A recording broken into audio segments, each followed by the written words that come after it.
طبہ یمن کے بادشاہ کو کہا جاتا تھا۔ یہ علاقہ بہت زرخیز تھا، باغات عام تھے، لوگ بھی بہت خوشحال تھے۔ یہ قوم حضرت سلیمان علیہ السلام کے زمانے میں ایمان لے آئے تھے، ورنہ پہلے سورج کی پوجا کرتے تھے۔ اس وقت اس ملک کا بادشاہ ملکہ سبا تھی اور اس کا نام ملکہ بلقیس تھا۔ چنانچہ اس قوم میں ایک بادشاہ آیا تھا جس کا نام ابو کرب تھا۔ اس نے ایمان لے آیا تھا اور سب سے پہلے اسی بادشاہ نے خانہ کعبہ پر غلاف چڑھایا تھا۔ ایک دفعہ یہ بادشاہ مدینہ کے پاس سے گزرا تو اس نے وہاں ایک خاص قسم کی خوشبو محسوس کی۔ اس بادشاہ کے ساتھ علماء کی ایک جماعت بھی تھی۔ بادشاہ نے علماء سے اس خاص خوشبو کے بارے میں دریافت کیا تو علماء نے کہا کہ یہ وہی جگہ ہے جہاں آخری نبی اپنی رہائش رکھیں گے۔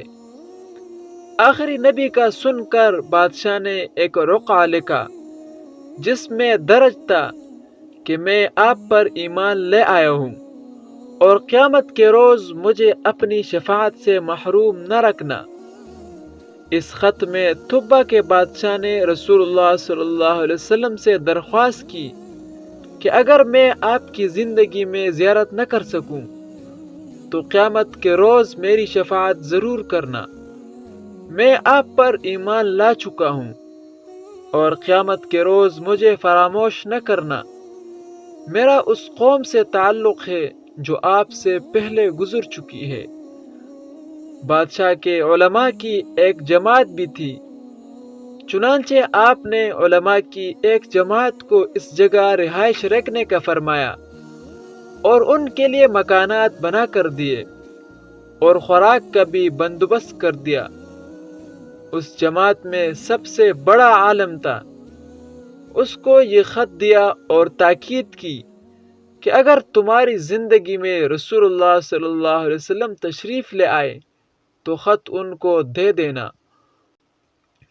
ورنہ تم اپنی اولادوں کو یہ خط دیتے جانا کہ جب بھی رسول اللہ صلی اللہ علیہ وسلم تشریف لائے تو خط آپ صلی اللہ علیہ وسلم تک پہنچا دینا۔ طبہ کا زمانہ رسول اللہ صلی اللہ علیہ وسلم کی آمد سے 1000 پہلے کا ہے۔ جب رسول اللہ صلی اللہ علیہ وسلم مدینہ پاک میں تشریف لائے تو رسول اللہ صلی اللہ علیہ وسلم نے رہائش حضرت ابو ایوب انصاری کے پاس رکھی۔ حضرت ایوب انصاری کا تعلق بھی اسی علماء کے خاندان سے تھا جنہوں نے طبہ کے کہنے پر یہاں رہائش رکھی تھی۔ چنانچہ حضرت ابو ایوب انصاری نے وہ خط رسول اللہ صلی اللہ علیہ وسلم کو دیا۔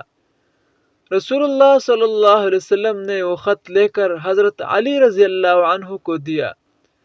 حضرت علی رضی اللہ عنہ نے وہ خط پڑھ کر رسول اللہ صلی اللہ علیہ وسلم کو سنایا تو رسول اللہ صلی اللہ علیہ وسلم نے اس کے ایمان کو قبول فرمایا اور شفاعت کی درخواست بھی قبول فرمایا۔